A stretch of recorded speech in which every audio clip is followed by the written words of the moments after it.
Hello and welcome back. This is round two of the Peace Bridge Memorial. This is your host, Marcel, and commentator today, sponsored by the OverPower Mountain podcast. In round two, I do have Tyler with me as well, commentating. Hello, Tyler. Hey everybody.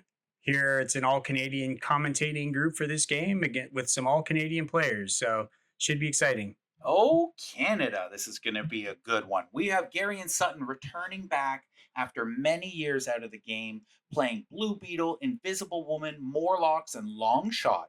That's +6 to venture every round where he has those characters, playing Event Horizon as the home base, AOA as the battle site, and AOA as the event set. Looking like a couple early discards here. He is playing against Zach Veneria, who is playing a Dracula deck.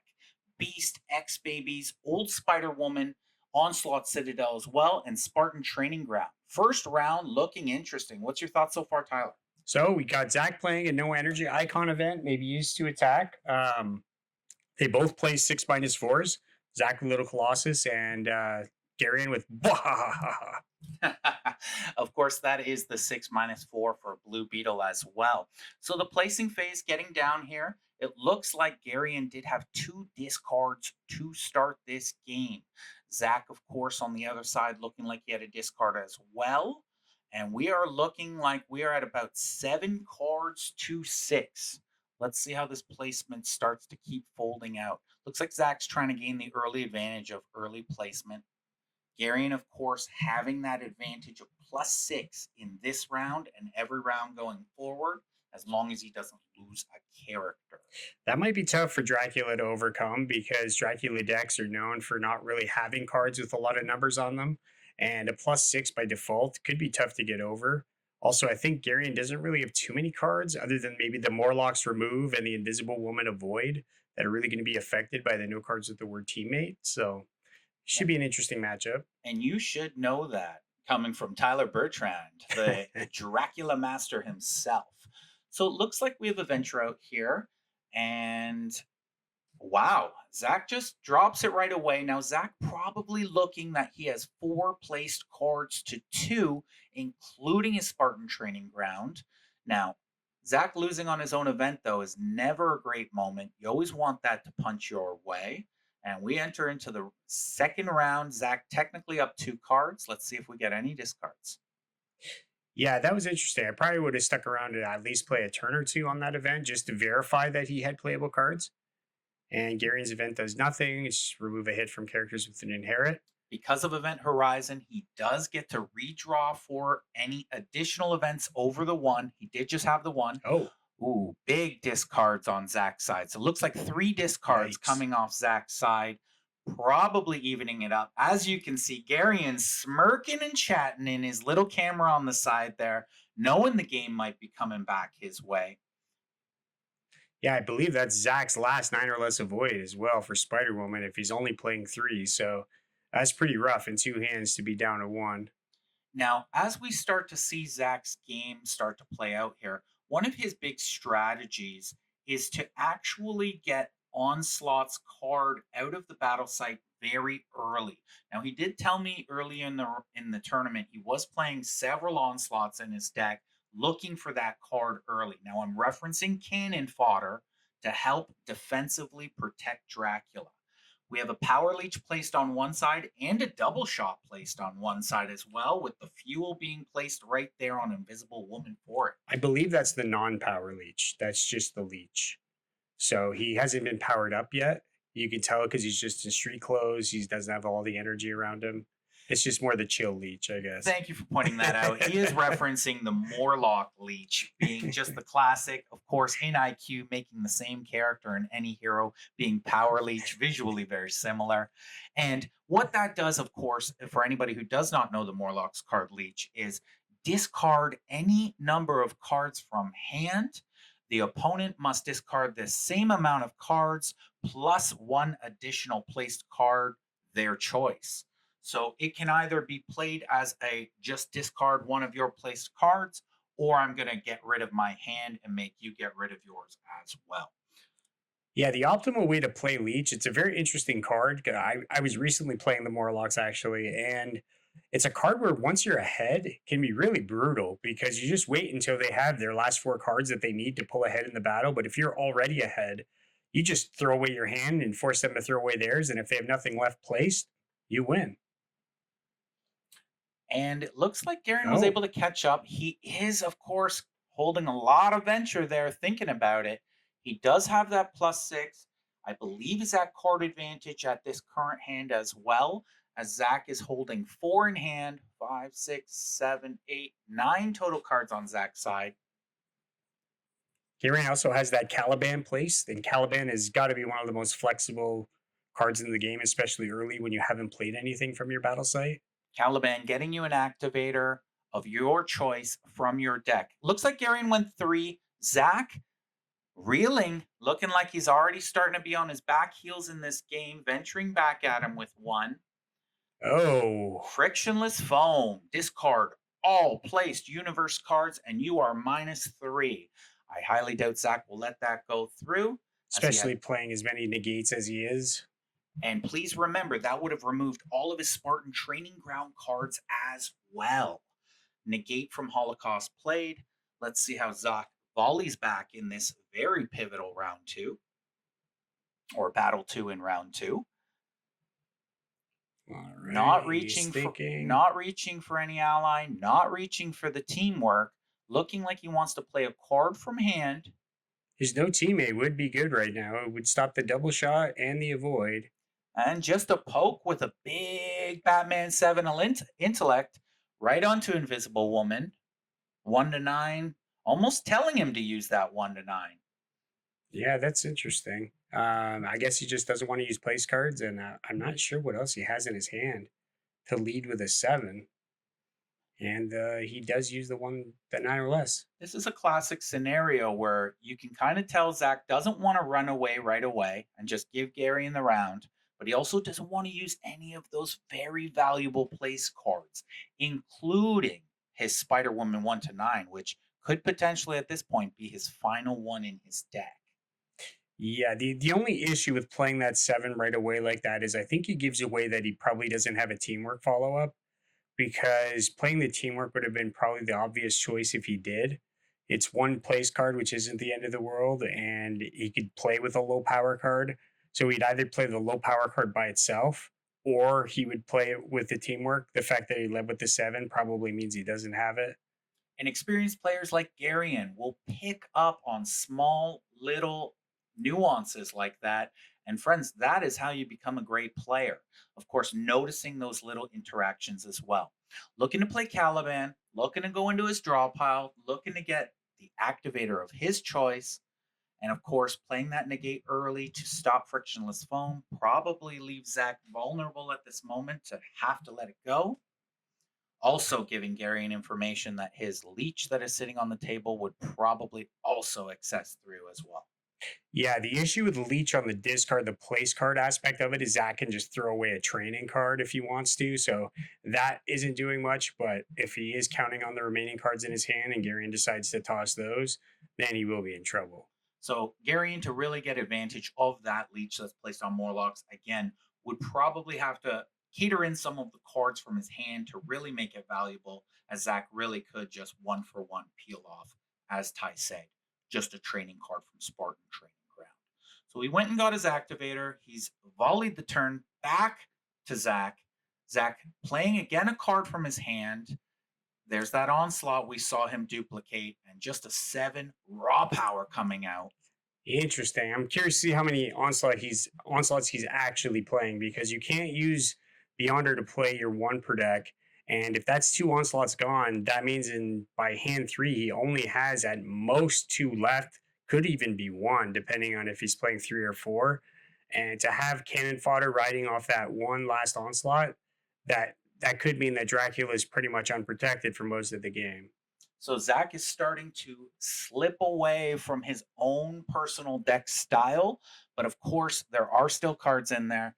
Anything can happen. This is still anyone's game, but it is looking like it's going to be tough getting past that +6 venture on Garion's side. Seems to just be holding card advantage and card placement. Looks like it's a pretty even style game. However, Garion just seems to always have that advantage with that +6. Yeah, Gary doesn't have too much defense though, so I think if I were Zach, I'd be switching gears and just really trying to assault him with as many cards and chains as possible, just to not let him play cards like this that consume a turn and set things up. And as we Because just mentioned, Leech played in that moment. Garion oh, trying to take advantage by dropping 2 cards. It gets negated. Zach did not want to lose the negate in his hand and whatever the other card was. interesting. Zach fooled me by playing the activator before the beast negates, so that potentially got Gary into um, play that leech. But I believe it's because he had an ally left in his hand. I think he was trying to set the ally up with his negate. So now Zach playing what most people understand Dracula being a slower style deck here. Now behind will truly need a swinging battle right now to bring this game back to any sort of fruition or chance for him. Yeah, he is. I mean, his place cards are worth quite a bit more than Garyon's at this point, but I believe Garyon's double shot does combine with that placed one, so it could be a two-color shot or some defense for the beetle.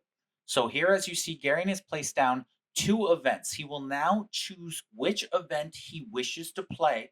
And then, because of his home base, Event Horizon, he will get to redraw 2 cards in this particular situation. Now, AOA having some very strong events from no Oh, teamworks to discard all placed cards. Now, that giving Garion a big advantage as his characters give him a +7 as well. Or sorry, a +6 in this big hand. that's devastating for Zach as well because that's also his last 9 or less avoid for Spider Woman, as we kind of mentioned. I believe there's some controversy over what the effect of Event Horizon is. And of course, he is just letting Zach read Event Horizon now as he wants to understand fully how it works. And that is discard all placed cards. Zach would Now, also have to discard the training cards. he would have to discard the cards off Spartan Training Ground. It looks like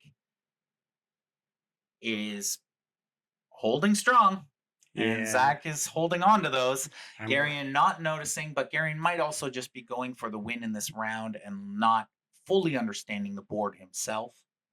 yeah, they might be focused on their hands and they just may not see it yet.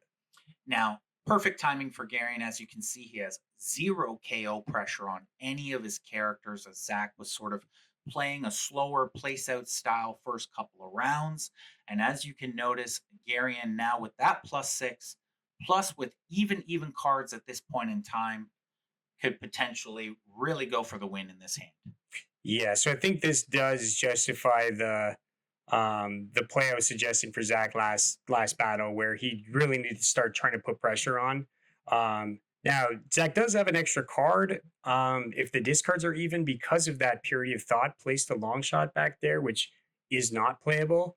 But Garion could power mimic that, so he does still have to be careful.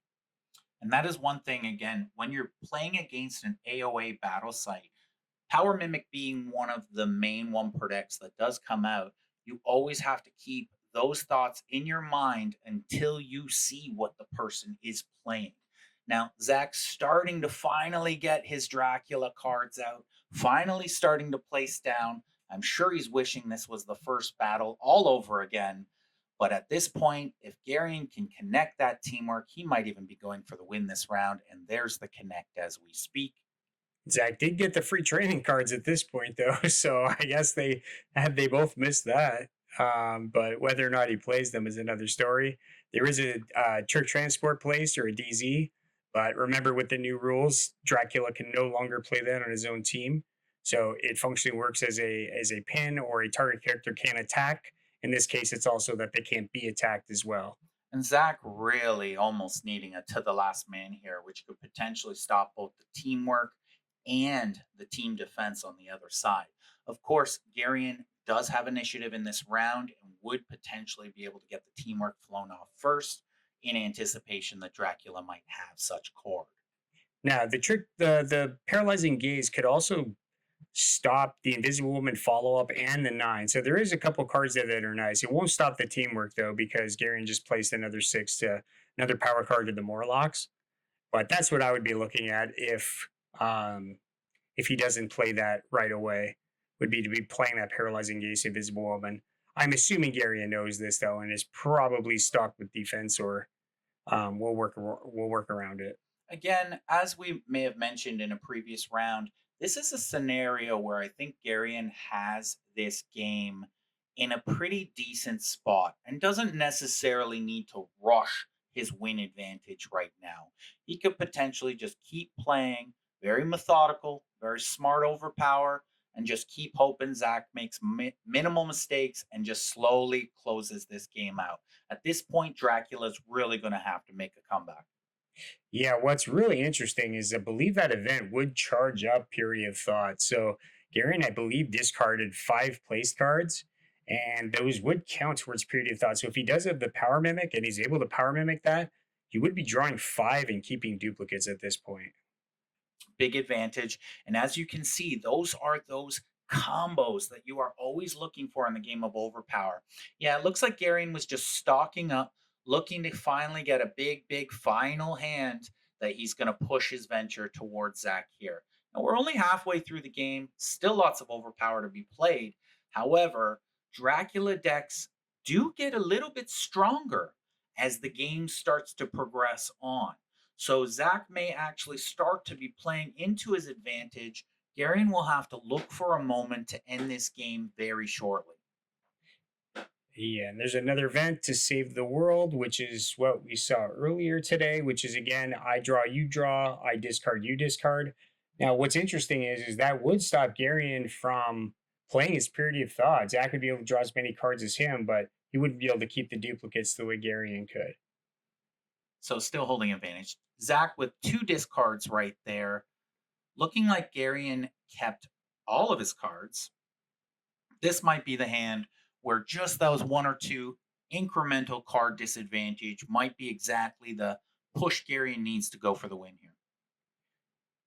Yeah, it looks like they're both kind of setting up here, and whether or not Zach has a no teammate is going to be a no cards with the word teammate is going to be a big deal or not. I don't believe Garion's played a negate yet though, so I would also be not placing negates against Garion at this point, because you wouldn't want to fuel his power mimic with a second negate and give him another chance to negate your no cards with the word teammate. And we do see a second Bwahaha. It looks like Garion just starting to stock up his war chest now, looking to move on, looking to either finish it in this round or move on to the next round with advantage. Still, again, Zach's going to have to make a move here soon if he wants this game to start pushing back into his direction. At this point, his Fatal Attractions events come out. His Onslaught Citadel is really not providing much for him. Shockingly, still has three Spartan Training Ground cards that he was able to weather through a discard all placed cards event. And let's just see, does Dracula have what it takes? There we go. That helps. Stars and Garters to give a little bit of extra defense.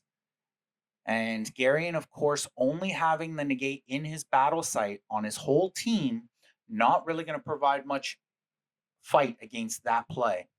Yeah, and really the more of those cards that Zach plays, the better it is for Garion, because they don't get over the initial +6.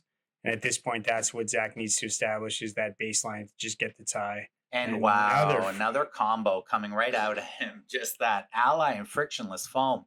So playing two frictionless foam and two Bwahahas, and there it is to the last man.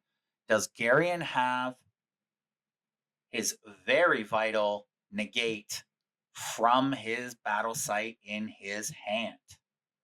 This could start turning around if he spends it here and he isn't able to really capitalize and do a lot and chooses to negate that.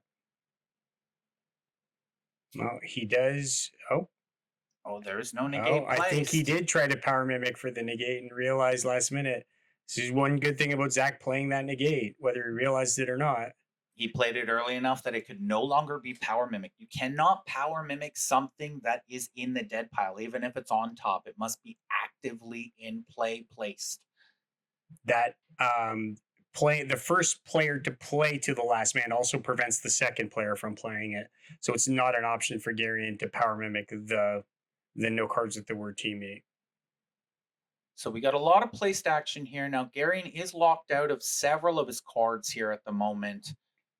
He still could just continue putting that KO pressure. He understands that if Drac falls on the other side, the other deck starts to fall apart. However, this is where Zach may start to play into his style. And as long as he can hold Garion away from venturing for the win, he may have a chance to squeak his way back in this game. There's still plenty of time on the board, folks. Yeah, this is Zach's opportunity to do damage. If he's not able to capitalize while this card's in play, he will probably continue to struggle. And of course, all Zach's cards on the table looking very viable, both with a teamwork with two follow ups of 7 can attack or defend, and of course, that trick transport coming from Dracula as well on a character, which, as we saw, Gary not having a negate cannot potentially block it. Yeah, he hasn't spent his negate either, though. So if he doesn't plan on really doing much this battle, that's the right way to handle the no cards with the word teammate. You really need to spend that only negate on a hand where you're going to really do some damage or make it count. I think Garion is attempting to potentially just move this hand to the next, playing cards out of his hand, trying to make Zach play his place cards as he seems to be willing to do. Garion may very well take this, make one or two more actions, and end this hand. Yeah, I do think the paralyzing gaze is the right time because you eliminate a lot of cards with the word teammate that may defend it. I just don't know how many Garion actually has in his deck. Well, with that paralyzing gaze currently at the moment, you are locking out the 5 multi and the 9. Also, we have not seen an Invisible Woman 3 currently in the game, so there is potential that could be in his hand as well. Could be Zach's attempt at what he's attempting to do here. Yeah, Zach's got a lot of big numbers, so it's going to be interesting to see how this battle progresses. I think Garion is just trying to get some small hits in before kind of trying to leave most of his stuff intact to then progress to a better opportunity. This is one of those situations where it's going to be tough to get back in a game against someone like Garion because of his long experience. Looks like he's playing an X-Men, so he's taken the paralyzing gaze. He's playing the X-Men, which I'm assuming is either going to be a multi-4 coming out, the 7. Yeah, I think that would be it. And I think it would probably be the 4 at this point, just to threaten some KO pressure on Dracula. Just use something small. Yep, that's what it is. And then follow up with something else that's going to be small, that's going to lean on him some more. Just again, making Zach spend some resources. And of course, trying to make Zach spend those vital placed resources. Zach able to block from hand. Fantastic move. And Garion, I believe, is probably not going to make a follow up here, as none of his other follow ups look to really provide any serious damage on Dracula. Zach may be able to escape from here. This may be a Garion run moment. And it looks like Zach Yep. spending his very, very, very expensive placed cards may try to string this whole teamwork together, thinking he could have had a moment to catch character. Yeah, it's a bit risky, but I think he has to start getting aggressive to really put some KO pressure on him in order to turn this game around.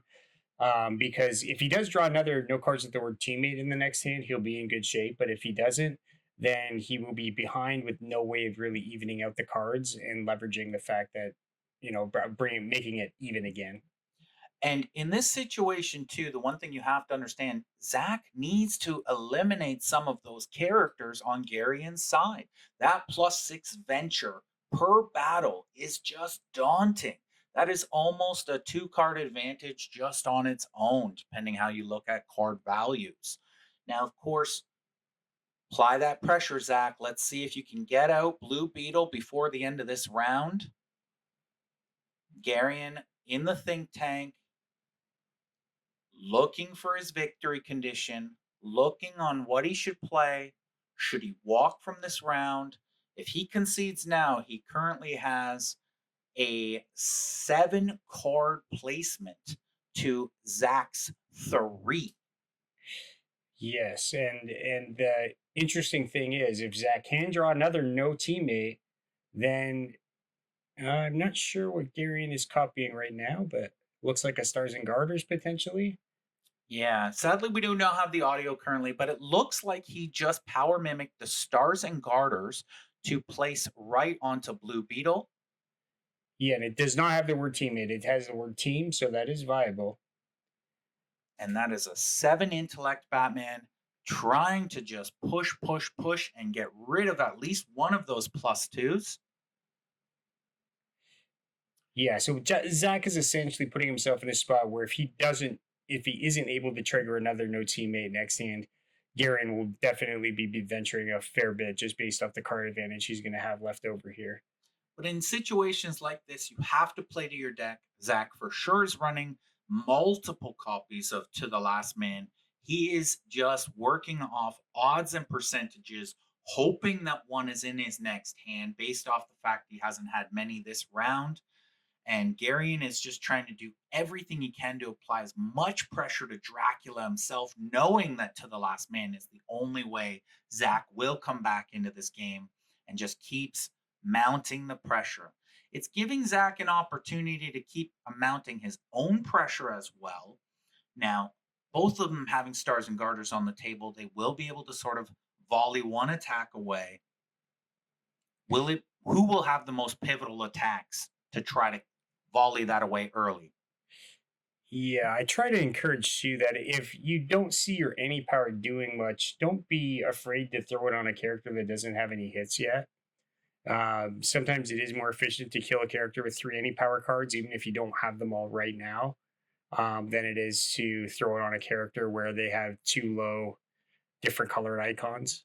And Garion using his power mimicked Stars and Garters immediately away on that 7. Wahaha coming across for the kill on Dracula. Of course, Zach also using his Stars and Garters then to volley that out of play. Now, this is an interesting round as Garion actually currently is actually holding the venture lead at this moment in the round, which I do not believe Zach was expecting. Now, Zach, of course, having that 6 intellect placed That's an right, 8, that actually. 8 intellect placed right there on Dracula, having the venture enough to press across the board. I don't know if Garion can stop that card either because his Street Profit is currently locked out. He would have to play, and I think he would only have the Pure Void left to stop that 8 power card. Looks like if he throws the 8 over, oh, and there's It's a one of those training. magic trainings that he was able to keep through the event, and now is coming into a big, big moment for the kill as multi-power cards no longer fuse together with the new ruling. So that That's actually a is devastating a kill blow. shot right now at, I believe that's the 3 from the new ERB set. One per deck multi 3 used with the training ground to make a 7 on a max 6 character. No cards with the word teammate. Garion's going to have a hard time defending that. Now, Yeah, that's a big KO. as we said, Zach slowly trying to press his way back into this game. Only 11 minutes remaining on the clock. Going to be a tough push in that respect. Oof. Big 8 blocked by a big 8. Oh, was that time or And it looks like that no? actually Garion was probably did venture for the win there, Garion and venturing for the win and actually being able to pull out the venture even with no teammate landing because of the +4 that he still had remaining on the board. yeah, Great game. Looks like tough because Zach Drac decks just really need to get rolling early on in a game, and they have a hard time if they stall out in those first 2 rounds. Welcome back, Garion. Looks like you're well on your way to a great tournament. Any final thoughts, Ty? I mean, yeah, that's just. I think it was just tough. If I were Zach, I probably would have played that 8 and let Dracula die just to keep the game going. had I known that he was venturing for the win. Outside of that, I mean, he did have a rough draw and a rough start, and Garion's deck is just very fast and designed to be. So I think this is just a bad matchup. And someone like Garion with that experience will always just look for those slow little incremental wins. And that's often how games will get turned. Looks like Event Horizon and discard all place cards were the big turning points in this game. Thank you for joining us in round two. We will see you again very shortly. Thank you, Ty, for joining me. This is 2025 Peace Bridge Niagara. Bye, guys.